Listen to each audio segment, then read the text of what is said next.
Assalamualaikum warahmatullahi wabarakatuh. Apa kabar teman-teman semua? Semoga kita semua selalu dalam lindungan Allah subhanahu wa ta'ala ya. Diberikan nikmat sehat walafiat. Amin ya robbal alamin. Kesempatan kali ini saya akan membagikan satu cerita. Perebutan warisan berujung petaka. Seperti apa ceritanya? Mari kita mulai. Karena sakit hati membuat saudaranya sendiri melakukan hal yang tidak diharapkan kepada saudara lainnya.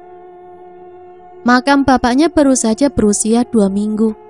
Tanahnya masih basah dan bunga pun masih terlihat segar. Namun semua anak-anaknya sudah merebutkan harta warisannya. Almarhum Pak Bahar ini adalah orang yang sangat kaya raya. Dan Pak Bahar memiliki 5 anak. Semuanya laki-laki, ya bisa disebut dengan pendowo 5. Anak pertama bernama Sigit, kedua bernama Dodi, ketiga Yasin, keempat Ikun, dan yang kelima terakhir adalah Zubir. Kelima anaknya ini sudah memiliki istri dan anak masing-masing. Sebelum bapaknya meninggal dunia, semua anaknya itu rukun-rukun saja, tanpa adanya pertengkaran atau bahkan perdebatan. Karena kelima anaknya ini selalu dinasehati oleh Bapak Bahar. Sesama saudara seharusnya harus saling rukun dan saling membantu sesama. Istrinya Pak Bahar sudah meninggal terlebih dahulu sejak lama. Dulu istrinya Pak Bahar meninggal karena menderita sakit jantung. Sedangkan Pak Bahar meninggal karena Pak Bahar memiliki riwayat sakit komplikasi yang pada akhirnya merenggut nyawanya, apalagi dengan usianya yang sudah semakin tua. Bahkan semua kulit yang ada di tubuhnya itu semakin berkerimput dan semua rambutnya sudah memutih, bahkan berjalan pun sudah membungkuk. Pak Bahar memiliki usaha yang dirintisnya sejak dulu, yaitu memiliki beberapa cabang toko bangunan yang sudah terkenal dan berkembang dengan baik. Dan sekarang setelah Pak Bahar meninggal dunia, harta warisannya akan dibagi kepada kelima anaknya secara merata. Akan tetapi ada salah satu dari anaknya yang serakah dan ingin menguasai semua harta warisannya. Sehingga kelima anaknya itu menjadi tidak akur dan saling mencaci maki antara sesama.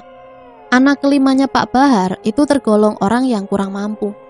Sedangkan kakak-kakaknya yang lain memiliki harta yang berlimpah karena semuanya sukses dan kaya raya. Supir memiliki istri yang bernama Lastri dan memiliki 3 anak. Mereka tinggal jauh dari saudara-saudaranya karena mereka tidak kuat dengan cacian dan hinaan dari saudaranya setiap harinya.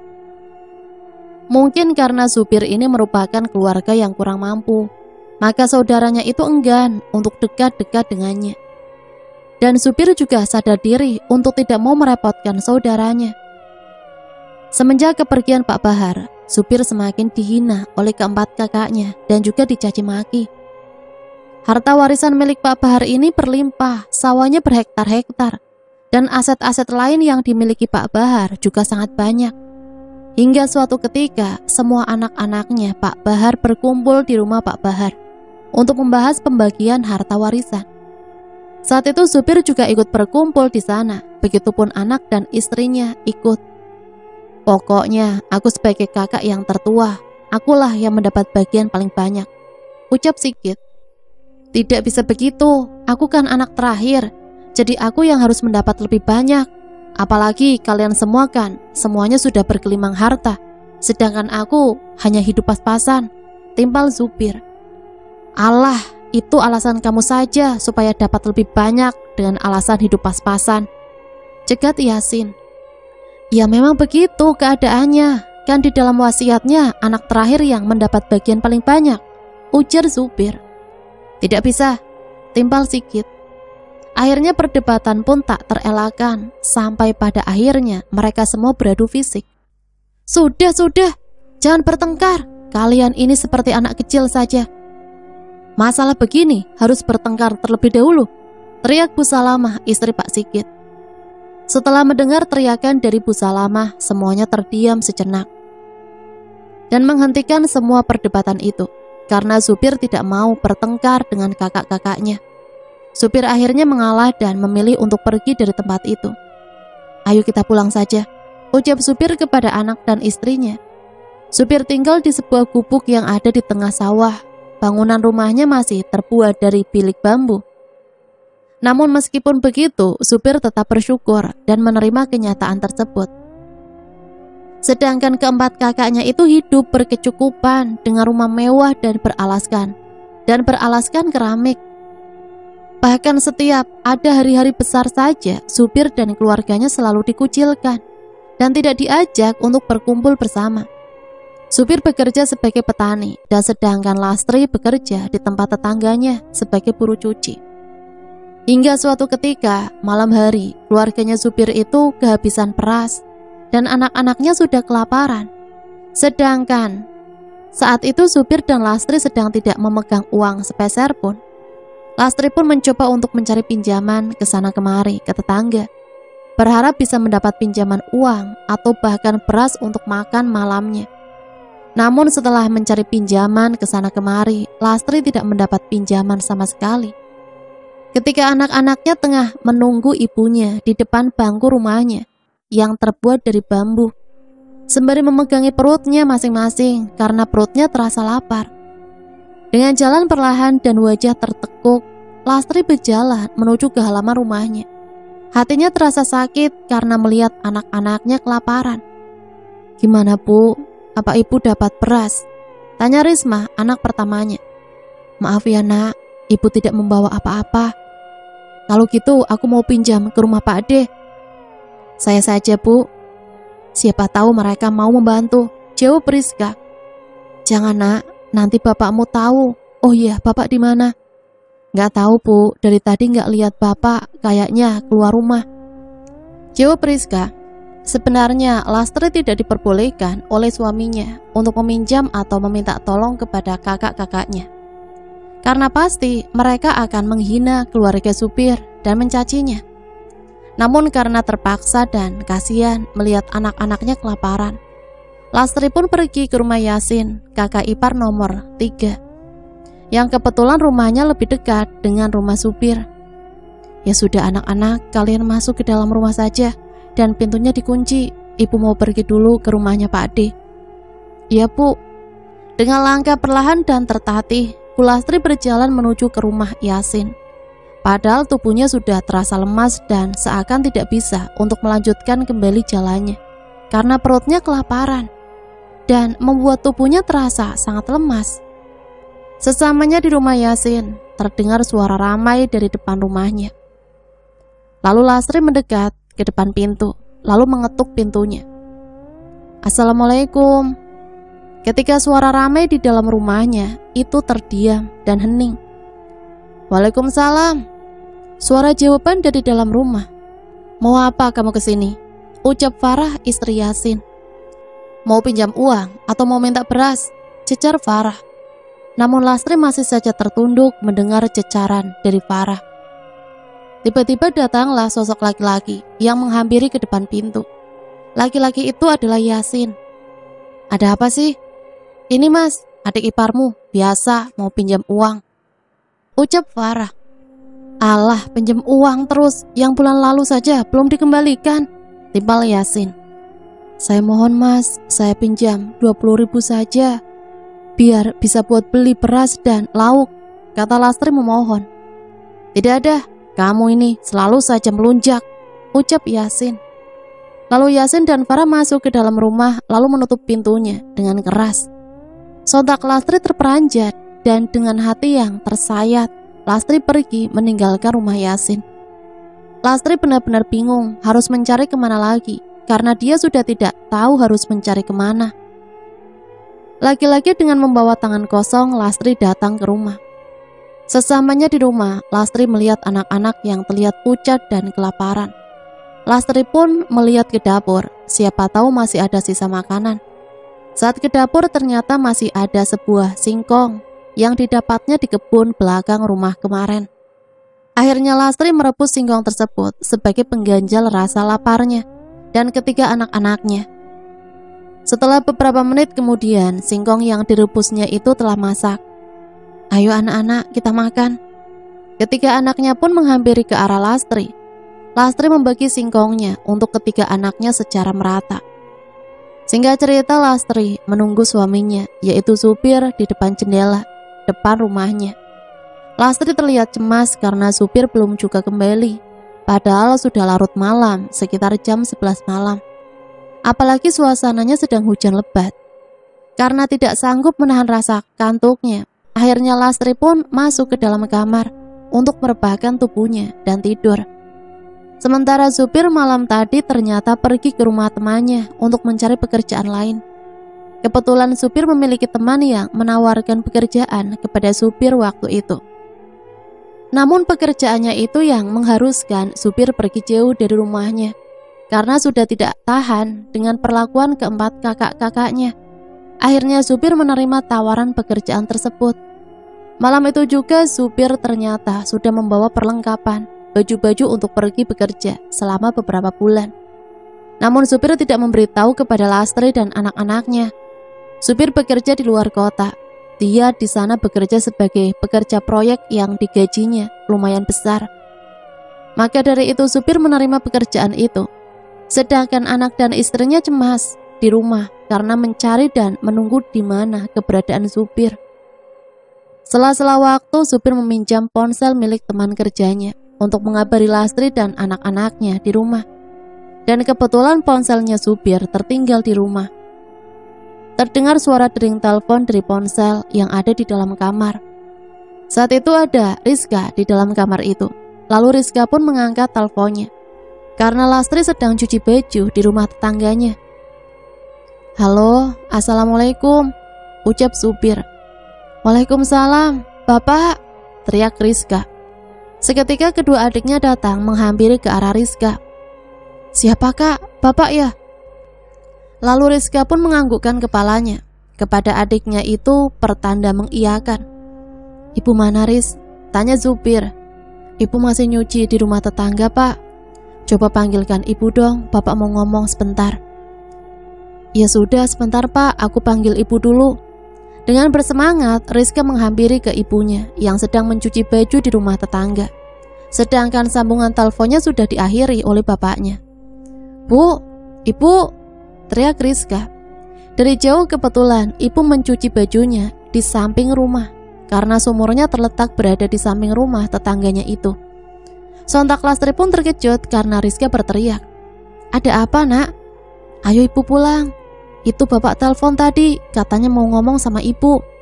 Lastri pun izin terlebih dahulu kepada tetangganya untuk pulang terlebih dahulu. Sesamanya di rumah, Lastri langsung menelpon kembali ke nomor baru yang tertera pada riwayat panggilan.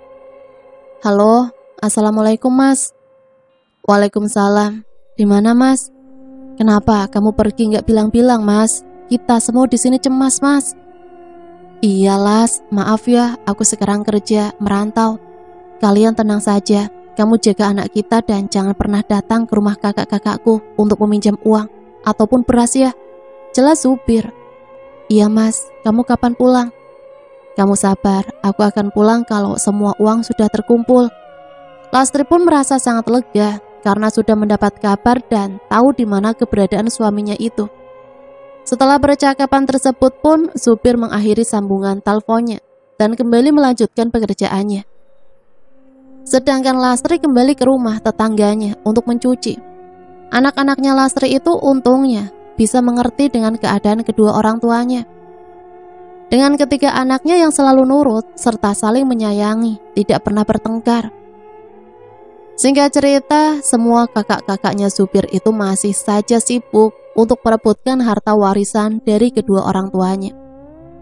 Tanpa hentinya dan tanpa bosan, mereka semua berkumpul hanya untuk membicarakan tentang harta warisan.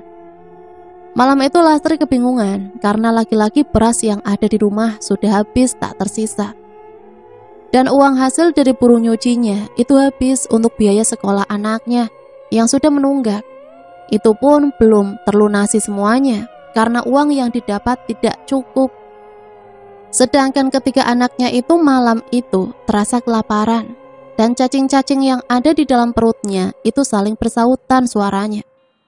Lastri pun mencari pinjaman lagi ke rumah-rumah tetangganya. Bukannya mendapat bantuan pinjaman, malah Lastri mendapat hinaan dari tetangganya itu. Lastri pulang ke rumah dengan membawa tangan kosong, membuat anak-anaknya melihat ibunya tidak membawa apa-apa. Wajahnya tertekuk sambil memegangi perutnya yang terasa lapar. "Ibu tidak bawa apa-apa lagi ya?" tanya Rizka. "Iya nak, maafin ibu ya." "Kalau gitu ibu pinjam ke rumah Pak Ade saja bu, siapa tahu dapat pinjaman di sana." "Jangan Rizka, kita tidak boleh Bapak untuk pergi ke rumah Pak Ade." "Kalau ibu tidak mau, biar Rizka saja bu, soalnya Rizka kasihan melihat adik-adik bu." "Tidak usah Rizka, lebih baik kalau gitu ibu saja yang pergi ke sana." Lastri dengan terpaksa akhirnya pergi juga ke rumahnya Igun untuk meminjam uang ataupun mendapatkan beras. Saat sampai di depan rumahnya, Lastri mendengar suara ramai. Di dalam rumah ternyata semua kakak-kakaknya itu sedang berkumpul dan membahas tentang harta warisan kedua orang tuanya. "Assalamualaikum," ucap Lastri, namun tidak ada sautan dari dalam rumah. Lastri pun mengetuk kembali pintunya dengan lebih keras. Terlihat seorang wanita datang membukakan pintunya, menghampiri Lastri. Wanita itu adalah istrinya Igun. Terlihat dari ambang pintu, semua kakak-kakaknya Zubir beserta istri-istrinya itu sedang berkumpul di sana. "Mau apa kamu kesini?" tanya Lina. Saya mau pinjam uang mbak, atau saya mau juga pinjam beras mbak." Tiba-tiba semua mata yang ada di dalam rumah menatap ke arah Lastri. Tiba-tiba Igun datang dan memberikan beberapa uang yang jumlahnya cukup banyak kepada Lastri. "Ini uang bagian warisan, kamu bawa saja ini, sudah bagiannya supir," ucap Igun. Akhirnya Lastri pun menerima uang itu dan membawanya pulang. Meskipun Lastri tahu uang warisan yang diberikan kepada keluarga supir itu tidak sesuai dan tidak merata dengan kakak-kakaknya, akan tetapi Lastri menerimanya dengan senang hati. Sebelum pulang, Lastri mampir terlebih dahulu ke warung untuk membeli beras dan telur untuk makan malam ketiga anaknya yang tengah menunggu di rumahnya. Singkat cerita, Lastri pun pulang dengan membawa beras dan telur. Lalu Lastri memasak nasi dan telur itu. Aroma telur yang digorengnya itu sangat harum dan tambah menggugah rasa lapar mereka yang sedari tadi perutnya sudah keroncongan. Setelah nasi dan telurnya itu matang, mereka makan bersama. Uang yang diletakkan di dalam kantong plastik kresek itu lalu Lastri pindahkan ke dalam lemarinya untuk disimpannya dan untuk kebutuhan sehari-harinya. Keesokan harinya, Lastri menelpon supir untuk memberitahukan tentang uang warisan yang diberikan dari Igun. "Mas, tadi malam Mas Igun sudah membagi warisan untuk kita. Namun sepertinya uangnya untuk bagian kita tidak sebanding Mas." "Kenapa kamu terima uang itu Lastri?" "Ya mau bagaimana lagi Mas, aku butuh uang untuk makan. Sedangkan aku saja tidak tahu harus mencari pinjaman kemana lagi." "Ya sudah, setelah ini kamu jangan pernah menemui mereka lagi." "Iya Mas."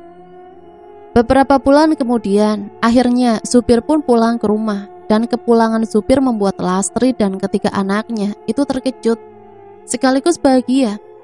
Karena sekian lama mereka tidak bertemu dengan supir. Supir pulang dengan membawa uang yang begitu banyak. Dan uang dari hasil kerjanya itu supir gunakan untuk membuka usaha toko. Supir membuka usaha toko elektronik dan toko sembako. Usahanya itu dengan berjalannya waktu semakin berkembang dan maju. Bahkan sekarang supir ini sudah bisa membangun rumah sendiri dan hidupnya sekarang sudah bergelimang harta. Dan sekarang kakak-kakaknya itu sudah tidak berani lagi untuk menghina atau bahkan mencaci maki keluarganya supir. Sekarang banyak juga para tetangganya yang datang untuk meminjam uang kepada supir. Semua saudaranya itu semenjak supir sudah sukses dan kaya raya, mereka semua berdatangan ke rumahnya dan berlaku baik kepada supir beserta keluarganya. Namun responnya supir itu terhadap saudaranya biasa saja. Suatu ketika Doni, kakak keduanya supir, itu datang ke rumahnya untuk sekedar bertamu. Akan tetapi sikap supir itu tidak mengenakan. Dia cuek terhadap kakaknya, membuat Doni naik pitam. "Hei supir, kamu ini sama kakaknya sendiri tidak sopan sekali. Sikapnya selengean seperti itu, tegas Dodi. Bukannya dulu kakek juga selalu bersikap seperti itu kepada saya dan keluarga saya? Kurang ajar, teriak Dodi. Tiba-tiba tangannya Dodi itu sudah melayang dan hampir saja menampar pipinya supir. Akan tetapi tamparan itu terhenti karena tangan Dodi dipegang oleh Lastri. Lepas, ucap Dodi. Dodi dan istrinya itu pun langsung pergi keluar rumah supir dan pulang. Selang beberapa hari, di mana hari saat Lastri sedang tertidur, Lastri bermimpi buruk. Di dalam mimpinya, Lastri melihat ada beberapa ekor babi di depan rumah Dodi. Dan 3 ekor babi itu menatap tajam ke arah Lastri. Seketika dari salah satu babi itu mengatakan sesuatu kepada Lastri. Anakmu akan mati. Sontak seketika Lastri berteriak. Lastri pun terbangun dengan nafas yang terengah-engah dan keringat yang membasahi seluruh bajunya. Supir yang tertidur di samping Lastri itu pun ikut terbangun ketika mendengar teriakan Lastri. Kenapa, Las? Tanya supir. Namun Lastri masih tetap terdiam sembari mengatur nafasnya. Kamu mimpi buruk? Lastri pun mengangguk, pertanda mengiyakan pertanyaan dari suaminya. Lalu setelah sedikit tenang, Lastri pun menceritakan semuanya kepada supir tentang mimpinya itu. Sudah, kamu tenang saja, itu hanya mimpi. Mimpi itu bunga tidur, istighfar Lastri. Supir melanjutkan kembali tidurnya, sedangkan Lastri masih tetap terjaga dan tidak bisa tertidur kembali. Waktu sudah menunjukkan pukul 3 dini hari, namun Lastri masih saja tidak bisa tertidur. Perasaannya tidak enak dan tidak tenang. Keesokan harinya, tiba-tiba saja anaknya yang kedua demam tinggi dan tubuhnya menggigil. Dengan kedua matanya yang melotot, tubuhnya kejang-kejang hebat. Sementara Lastri dan supir panik melihat Doni. Gimana nih mas, Doni jadi begini, ucap Lastri. Kita bawa ke rumah sakit saja sekarang. Akhirnya Doni dibawa ke rumah sakit dengan menggunakan mobilnya. Dan beberapa saat kemudian, mereka semua akhirnya sampai juga di rumah sakit. Tubuh Doni masih terlihat sangat mengejang dan menggigil. Dokter pun langsung memeriksa Doni. Namun secara medis, kata dokter, Doni tidak menderita sakit apa-apa. Sontak membuat supir dan Lastri kebingungan. Supir pun ingat dengan salah satu orang pintar yang ada di kampungnya, temannya supir itu. Setelah dari rumah sakit, lalu Doni dibawa supir ke rumah salah satu orang pintar. Assalamualaikum, ucap supir. Waalaikumsalam, jawab sosok lelaki tua dari dalam rumah. Pak, tolong anak saya pak, teriak supir. Bawa masuk. Supir dan Lastri membawa masuk Doni. Lalu Doni direbahkan pada kasur yang sudah disediakan oleh Pak Kliwon. Tubuhnya Doni semakin memucat dan menggigil. Anak saya kenapa pak? Tanya supir. Lalu Pak Kliwon tersebut tidak menjawab pertanyaan dari supir. Pak Kliwon langsung merapalkan doa-doanya dengan khusyuk. Setelah selesai melakukan doa-doanya, seketika saja Doni batuk-batuk dan yang keluar dari dalam tubuhnya itu darah dan belatung yang sangat busuk baunya. Anakmu itu akan dijadikan tumbal, ucap Pak Kliwon. Tumbal? Siapa orangnya Pak Kliwon? Lalu Pak Kliwon memegangi dahinya supir dengan membaca doa yang entah doa apa, serta membacakan doa kepada segelas air putih. Lalu air putih itu diberikan kepada supir. Minumlah. Untuk apa pak? Sudah, minum saja, kamu akan tahu siapa orangnya yang melakukan itu. Tanpa ragu akhirnya supir pun meminum segelas air putih tersebut. Setelah meneguk air putih itu, seketika wajah supir berubah menjadi merah dan emosinya mulai naik pitam. Seketika Pak Kliwon mengembalikan kembali dan menutup kembali mata batin supir. Sekarang kamu sudah tahu kan siapa pelakunya? Ucap Pak Kliwon. Kurang ajar dia. Iya, jadi saudaramu selama ini telah melakukan pesugihan dan sekarang dia akan menumbalkan keponakannya sendiri, ucap Pak Kliwon. Tapi anak saya bisa disembuhkan kan pak? Bisa saja, akan tetapi harus ada syarat yang harus kamu siapkan untuk mencabut tumbal itu. Apa syaratnya pak? Syaratnya kamu harus menyiapkan 7 ekor ayam hitam dan beberapa sesajen. Kalau begitu akan saya lakukan, Pak. Tapi kamu harus secepatnya mendapatkan itu, karena kalau tidak anakmu akan mati. Akhirnya supir pergi meninggalkan Doni dan Lastri di tempat Pak Kliwon. Dan supir pergi untuk mencari persyaratan ayam hitam 7 ekor. Supir pun pergi ke pasar untuk mencari ayam hitam itu sebagai persyaratannya. Di berbagai pasar supir mencari ayam hitam itu. Di pasar pertama yang didatangi oleh supir, dia mendapatkan 2 ekor ayam hitam. Setelahnya, supir mencari kembali ayam hitam tersebut ke pasar lain. Dan akhirnya supir menemukan 5 ekor ayam di pasar yang ia datangi. Setelah semua 7 ekor ayam hitam itu sudah terkumpul, supir tak lupa untuk membeli sesajen berupa kembang 7 rupa, kelapa muda, kelapa tua, pisang yang berukuran kecil, berukuran sedang, dan berukuran besar. Setelah semua persyaratannya sudah terkumpul semuanya, supir pun pulang kembali ke tempatnya Pak Kliwon. Anaknya Doni sudah terlihat tak berdaya dan tubuhnya seketika menjadi kurus, bahkan wajahnya memucat. Sedangkan kedua anaknya yang lainnya, yaitu Rizka dan Lili, sedang di rumah berdua.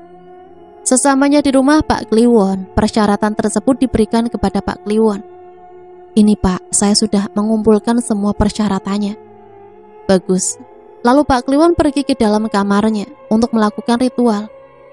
Saat Pak Kliwon sedang melakukan ritualnya di dalam kamar, tiba-tiba saja tubuhnya Doni menjadi semakin kejang dan matanya melotot serta lidahnya menjulur ke depan. Sementara supir dan Lastri pun panik melihatnya. Lastri hanya bisa menangis melihat penderitaan anaknya itu. Sedangkan Pak Kliwon sedang merapalkan mantranya di depannya kemenyan dan sesajen serta 7 ekor ayam hitam yang ada di meja hadapannya. Beberapa saat kemudian Pak Kliwon keluar dan tiba-tiba saja Doni pingsan tak sadarkan diri. Ternyata dalam melakukan ritualnya, Pak Kliwon telah bertarung dengan babi yang ukurannya sangat besar. Dan akhirnya Pak Kliwon menang. Beberapa saat kemudian Doni sadarkan diri dengan tubuhnya yang masih lemas. Akan tetapi sukmanya sudah kembali ke dalam jiwa dan raganya. Doni sembuh, hanya saja masih lemas tubuhnya. Lastri dan supir pun memeluk Doni dengan eratnya dan tangisan yang tak terbendungkan. Terima kasih Pak Kliwon, terima kasih, ucap supir. Singkat cerita, setelah Doni sembuh, sekarang anak pertamanya lah yang menderita sakit. Setelah seminggu Doni sembuh, Rizka tiba-tiba saja seluruh tubuhnya mengeluarkan koreng yang berbau dan bernanah. Baunya sangat busuk dan entah sakit apa yang diderita oleh Rizka ini. Malam harinya sebelum Rizka sakit, Lastri bermimpi buruk lagi. Kalau Lastri melihat ada genderuwo berdiri di depan rumahnya dengan mata yang merah menyala dan memiliki gigi taring yang sangat tajam keluar dari mulutnya. Sosok genderuwo itu seperti akan mengambil Rizka. Rizka saat itu sedang bermain di depan rumahnya bersama dengan adik-adiknya. Sosok genderuwo itu mengatakan kepada Rizka, "Ayo ikut aku." Namun seketika Rizka langsung digendong dengan sosok genderuwo itu. Lastri yang datang dari dalam rumah panik dan berteriak. Lalu kedua adiknya itu ikut menangis histeris. "Lepaskan anakku!" teriak Lastri. Namun seketika genderuwo itu menghilang. Lastri langsung terkulai, lemas dan menangis sejadi-jadinya. Seketika Lastri pun terbangun dan ternyata saat Lastri sadar, itu semua hanya mimpi. Tiba-tiba saja keesokan paginya, Rizka menderita sakit koreng seperti itu. Wajahnya memucat dan terasa lemas. Lastri dan supir akhirnya membawa Rizka ke rumah sakit untuk diperiksa sakitnya. Saat sampai di rumah sakit, Rizka langsung diperiksa oleh dokternya. "Gimana dok keadaan anak saya?" "Anak bapak ibu baik-baik saja, tidak menderita apa-apa," ucap dokter. Seketika Lastri dan supir terlihat kebingungan, padahal sudah jelas-jelas Rizka menderita sakit. Namun kata dokter Rizka baik-baik saja. Dokter hanya memberikan salep kepada Lastri. Sementara itu supir mendapatkan kabar kalau kakaknya yang bernama Dodi itu masuk ke rumah sakit. Sakit yang dideritanya tidak diketahui, namun matanya melotot dan tubuhnya tiba-tiba saja kurus. Akan tetapi perutnya membuncit, membesar seperti orang yang sedang hamil besar. Semua hartanya habis tak tersisa karena untuk biaya pengobatan Dodi sendiri yang dirawat di rumah sakit selama berbulan-bulan. Karena tidak bisa melihat Rizka, anaknya itu merintih kesakitan. Akhirnya Lastri dan supir membawa Rizka ke dokter spesialis kulit untuk dicek keadaan kulitnya. Siang itu mereka pergi ke dokter spesialis kulit. Rizka diperiksa, bahkan sampai di rongsen untuk melihat apa yang terjadi pada kulitnya Rizka. Namun setelah beberapa saat menunggu hasil rongsennya, dokter tersebut mengatakan kalau Rizka tidak menderita sakit apa-apa. Karena dalam hasil rongsen dan medisnya, kulit Rizka ini normal-normal saja. Sampai supir dan Lastri bingung harus bagaimana lagi. Sementara Rizka terus kesakitan karena korengnya telah menyebar ke seluruh tubuhnya dan disertai dengan nanah dan berbau sangat busuk. Gimana ini mas, kasihan Rizka. Akhirnya supir berpikir kembali dan dia teringat dengan Pak Kliwon. Akhirnya Rizka pun dibawa ke rumah Pak Kliwon untuk diobati. Assalamualaikum, ucap supir. Terlihat rumahnya Pak Kliwon itu masih tertutup dan sepi. Karena tidak ada jawaban dari dalam, sedangkan Rizka sudah sangat kesakitan. Supir menggedor-gedor kembali pintu rumahnya Pak Kliwon. Seketika pintunya pun terbuka, dibukakan oleh istrinya dengan menggunakan baju kebaya. Pak Kliwonnya ada bu? Ada, silakan masuk dulu. Mereka pun masuk ke dalam bersama dengan Rizka. Istrinya itu memanggilkan Pak Kliwon yang sedang ada di kebun belakang rumahnya, sedang bercocok tanam. Beberapa saat kemudian, Pak Kliwon datang menghampiri ke arah mereka, dan Pak Kliwon terlihat terkejut saat melihat Rizka.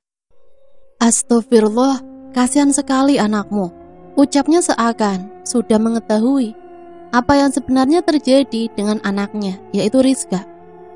Kenapa Pak dengan anak saya? Lalu Pak Kliwon pun duduk di antara mereka dengan istrinya yang membawakan minuman untuk tamunya. Ternyata Pak Kliwon melihat kalau di belakang tubuhnya Rizka itu diikuti oleh sosok genderuwo yang menyeramkan. Dengan mata merah, menyala tajam, dan tubuh besar tinggi berbulu. Di belakang tubuh anakmu ada sosok genderuwo yang mengikutinya, ucap Pak Kliwon. Genderuwo? Tanya supir. Seketika tubuhnya supir dan Lastri merinding saat Pak Kliwon mengatakan hal tersebut. Iya, ada sosok genderuwo yang mengikuti. Lalu Pak Kliwon memegangi dahinya Rizka dan membacakan doa-doa. Anakmu disantet, ucap Pak Kliwon. Astagfirullah, santet Pak, siapa yang melakukan itu? Yang jelas masih ada hubungan darah denganmu. Terus bagaimana ini Pak, anakku masih bisa disembuhkan kan Pak? Ucap supir. Tanpa menjawab pertanyaan dari supir, Pak Kliwon memerintahkan kepada Rizka untuk berbaring di kasur. Lalu Pak Kliwon melakukan doa-doa, dan seketika saja matanya Rizka melotot dan tubuhnya kejang-kejang. Tiba-tiba Rizka berteriak dan tubuhnya memberontak. Kamu siapa? Ada urusan apa kamu dengan anak ini? Tanya Pak Kliwon kepada sosok yang ada di dalam tubuhnya Rizka. Karena ternyata Rizka tengah kerasukan sosok genderuwo tersebut. Suaranya yang keluar dari mulutnya Rizka itu sangat berat dan besar.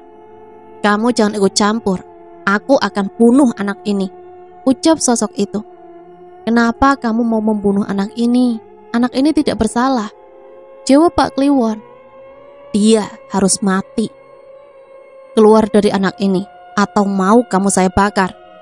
Tidak. Saya tidak mau keluar.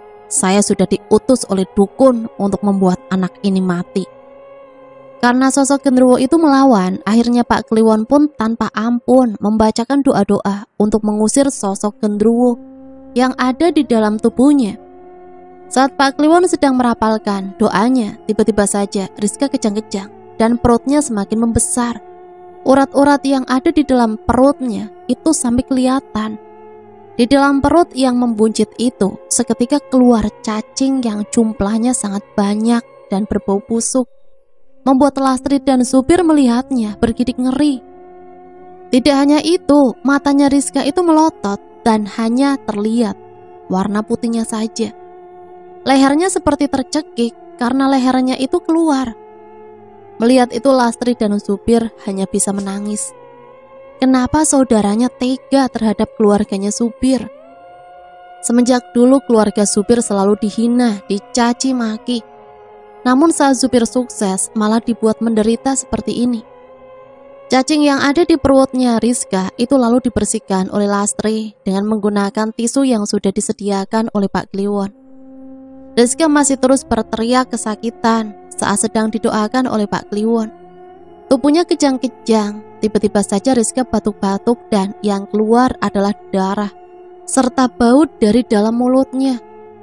Sedangkan korengnya yang ada di sekujur tubuhnya itu memecah dan nananya sangat bau busuk. Beberapa saat setelah Pak Kliwon membacakan doa-doanya, Rizka lunglai tak berdaya dan pingsan. Seketika saja perutnya Rizka yang tadinya membuncit itu tiba-tiba kempes dengan sendirinya. Dan koreng yang ada di tubuhnya perlahan mulai menghilang. Akhirnya sekitar 20 menit Rizka pun tersadarkan diri. Setelah Rizka sadar, Pak Kliwon langsung memberikan air putih yang sudah didoakan oleh Pak Kliwon. Lalu diberikan kepada Rizka. Minum ini nak. Lalu Rizka meminum air putih tersebut hingga habis. Dan tubuhnya sudah normal kembali. Hanya saja bekas koreng yang masih ada itu bisa disembuhkan dengan salep. Singkat cerita, Dodi semakin parah sakitnya sampai tidak bisa bicara dan tubuhnya stroke. Dengan matanya yang masih melotot dan perutnya yang membuncit. Seperti ajalnya sudah semakin dekat karena saat dirawat di rumah sakit, bukannya semakin membaik, malah semakin kritis. Istrinya Dodi pun datang ke rumah supir. Assalamualaikum. Ada apa mbak kesini? Ucap supir. Mbak mohon sama kamu ikut mbak ke rumah sakit ya. Tidak mau, saya sudah tahu semuanya mbak. Kenapa Mas Dodi jahat? Ucap supir. Maka dari itu supir, Mas Dodi mau minta maaf sama kamu. Akhirnya dengan pujukan Lastri, supir dan Lastri datang ke rumah sakit menjenguk Dodi. Terlihat Dodi sangat lemah sekali, tubuhnya terkapar. Lalu supir mendekat ke samping Dodi. Supir berbisik kepada Dodi. Saya sudah maafkan kamu mas, maaf juga kalau aku ada salah sama mas. Dan seketika saja tubuhnya Dodi mengejang dengan hebatnya. Setelah mendengar ucapan maaf dari supir, tiba-tiba saja Dodi menghembuskan nafas terakhirnya. Namun Dodi meninggal dengan keadaan matanya melotot dan perutnya masih membuncit. Tubuhnya seketika berbau busuk. Singkat cerita, setelah Dodi meninggal, istrinya menjadi stres karena semua hartanya perlahan mulai habis dan anak-anaknya juga menderita sakit. Itu semua akibat dari perjanjian dengan sosok jin. Dodi kaya raya selama ini karena telah melakukan pesugihan dan telah membuat perjanjian dengan jin. Karena benci dengan supir, akibat saat itu supir bersikap tidak sopan dengan Dodi. Maka dari itu, Dodi memutuskan untuk menumbalkan anaknya supir.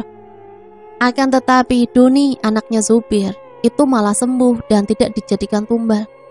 Dan akhirnya sosok jin yang melakukan perjanjian dengan Dodi itu murka dan akhirnya tumbal itu berbalik pada dirinya sendiri.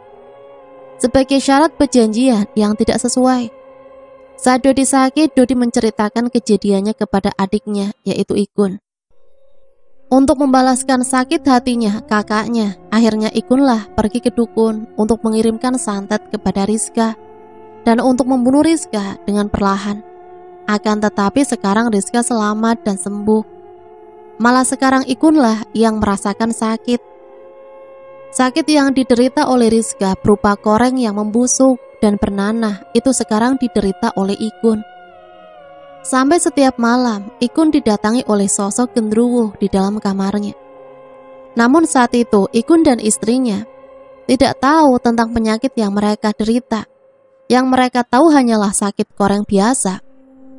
Suatu ketika Ikun sedang berbaring di dalam kamar. Namun tiba-tiba ada sosok genderuwo yang datang ke dalam kamarnya. Sosok genderuwo itu menatap tajam ke arah Ikun. Sontak Ikun yang ada di dalam kamar itu ketakutan. Dia jadi teriak-teriak sendiri. membuat istrinya itu menenangkan Ikun. Karena penyakitnya itu semakin parah, akhirnya istrinya pun membawa Ikun ke rumah sakit untuk diperiksa. Saat sampainya di rumah sakit, Ikun langsung diperiksa oleh dokter. Namun kata dokter, Ikun tidak menderita sakit apapun. Namun Ikun harus dirawat di rumah sakit tersebut. Koreng yang menjalar ke sekujur tubuhnya itu semakin parah dan nanahnya pun semakin membusuk. Baunya sangat busuk, membuat istrinya saja tidak mau menunggu suaminya di dalam ruangan rumah sakit itu. Istrinya lebih memilih di luar ruangan. Sehingga cerita, usahanya supir ini malah semakin berkembang dan maju. Bahkan sekarang supir sudah memiliki beberapa cabang toko di berbagai kota. Sedangkan usahanya Ikun, yaitu usaha rental yang sudah dibangunnya selama 5 tahun itu, terhenti. Dan sekarang Ikun bangkrut. Istrinya bingung untuk membayar biaya rumah sakit itu. Karena uang simpanannya itu juga mulai menipis dan habis. Akhirnya istrinya itu dengan terpaksa pergi ke rumahnya supir untuk meminjamkan uang untuk biaya pengobatannya. "Assalamualaikum," ucap Wati. "Waalaikumsalam. Ada apa Mbak datang ke sini?" tanya supir. "Mbak mau minta tolong sama kamu supir. Mbak mau pinjam uang untuk biaya rumah sakitnya Mas Ikun." "Maaf Mbak, saya tidak bisa bantu." Tiba-tiba saja istrinya supir, Lastri, datang menghampiri mereka. "Mas, kamu gak boleh begitu. Kita harus bantu orang yang sedang kesusahan." "Ya sudah, karena ini permintaan istri saya, maka saya akan kasih uang untuk biaya rumah sakit Mas Ikun," ucap supir. "Terima kasih ya supir, Lastri." Lalu supir pergi masuk ke dalam kamar untuk mengambilkan uang. "Ini Mbak uangnya, Mbak tidak usah kembalikan, aku ikhlas kasihnya," ucap supir. Namun saat Wati kembali lagi ke rumah sakit, ternyata Ikun telah tiada. Saat jenazahnya Ikun akan dimandikan, seluruh tubuhnya membusuk, dipenuhi dengan koreng nanah. Dan saat mau dikafani, tubuhnya Ikun itu selalu mengeluarkan cairan nanah terus-menerus. Sehingga ustadz yang mengkafani Ikun itu rasanya ingin menyerah. Sudah sekitar 5 kali ganti kain kafan, akan tetapi nanahnya masih tetap saja mengalir. Saat itu supir dan Lastri datang ke rumahnya Ikun untuk melayat. Dan saat mengganti kafan, itu Pak Ustadz merasakan ada kejanggalan dalam dirinya jenazah Ikun. Sebagai orang pintar, Pak Ustadz mencoba menerawang apa yang sebenarnya terjadi. Setelah sudah diterawang oleh Pak Ustadz, ternyata sosok Ikun ini ingin meminta maaf kepada supir dan keluarganya. Namun tidak tersampaikan, makanya jenazahnya susah untuk dikafani. "Maaf Pak supir dan Bu Lastri, Ikun sepertinya ingin meminta maaf kepada kalian. Namun hanya saja dia tidak sempat menyampaikan hal itu. Maka dari itu, apakah Pak supir dan Bu Lastri mau memaafkan jenazah Pak Ikun?" Ucap Pak Ustadz. "Saya sudah memaafkan dia Pak, saya sudah ikhlas." "Kalau Bu Lastri bagaimana?" tanya Pak Ustadz. "Saya juga sudah memaafkan beliau Pak." Alhamdulillah. Setelah pernyataan maaf itu telah dilontarkan oleh supir dan Lastri, Pak Ustadz pun mulai memakaikan kain kafan kembali kepada jenazah Ikun. Bismillah. Dan tiba-tiba saja kain kafan yang dipakaikan itu dengan mudahnya terpakai. Bahkan koreng yang ada di sekujur tubuhnya dan nanah yang sedari tadi mengalir itu menghilang seketika. Namun ternyata tidak hanya itu, rumahnya supir dan Lastri ini masih diteror oleh sosok genderuwo yang saat itu mengikuti anaknya, yaitu Rizka. Setiap malam Rizka sering teriak-teriak sendirian di dalam kamarnya dan menangis histeris. Tiba-tiba terdengar teriakan Rizka. Seketika supir dan Lastri pun terkejut. Mereka berlari menuju ke kamar Rizka. "Ada apa Rizka?" tanya Lastri.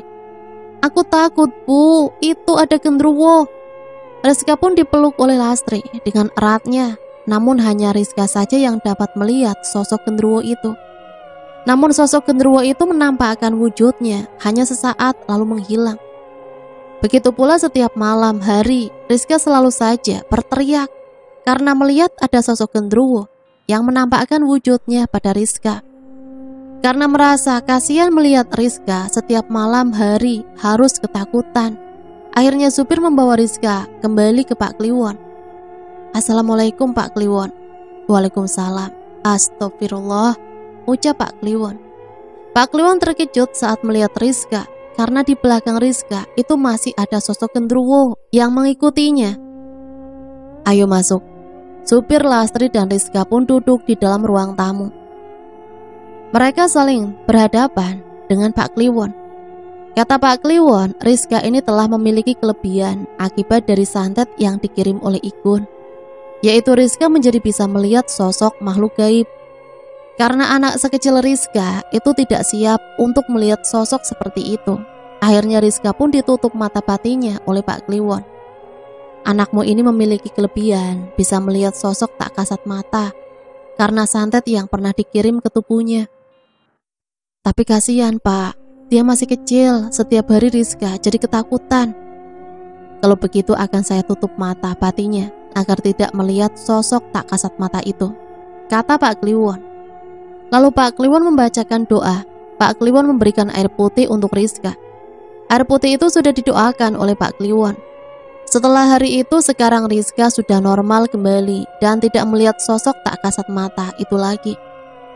Sekarang Sigit, Yasin beserta istrinya itu menjalin hubungan erat dengan supir. Sedangkan istrinya Dodi itu menjadi stres, bahkan anaknya satu persatu itu sakit dan meninggal dunia. Istrinya Ikun sekarang bertaubat dan berhijab, serta berbuat baik kepada keluarga supir. Sekarang tidak ada lagi orang yang menghina supir dan Lastri. Dan soal harta warisan itu, akhirnya semua dikumpulkan menjadi satu, dan pada akhirnya semua harta warisan orang tuanya telah disepakati untuk diberikan sebagian kepada anak yatim, panti jompo, panti asuhan, dan sebagian lagi uangnya dibuatkan masjid. Meskipun telah dihina dan disakiti, namun supir dan keluarganya itu masih bisa memaafkan semua orang yang telah menyakitinya, karena memang supir dan Lastri ini orangnya sangat baik dan tulus. Itulah yang menjadikan hasil dari buah kesabarannya menjadi kesuksesan. Setiap harinya juga supir dan istrinya selalu mendoakan Dodi dan Ikun. Serta seminggu sekali supir beserta dengan kakaknya yang lain itu berziarah, mengunjungi makam untuk mendoakan. Jenazah Dodi dan Ikun itu dimakamkan di pemakaman keluarga yang sudah disiapkan mereka. Mereka dimakamkan di samping makam kedua orang tuanya. Maka dari itu, sesama saudara, bahkan sesama orang lain, jangan menghina dan jangan saling menyakiti. Apalagi karena keserakahan dan dendam membuat orang lain atau bahkan diri kita sendiri menderita. Semoga cerita ini bisa kita ambil pembelajarannya ya. Ambil sisi positif dan buang jauh-jauh hal negatifnya. Sampai di sini saya pamit undur diri, mohon maaf apabila banyak salah kata. Matur suwun, wassalamualaikum warahmatullahi wabarakatuh.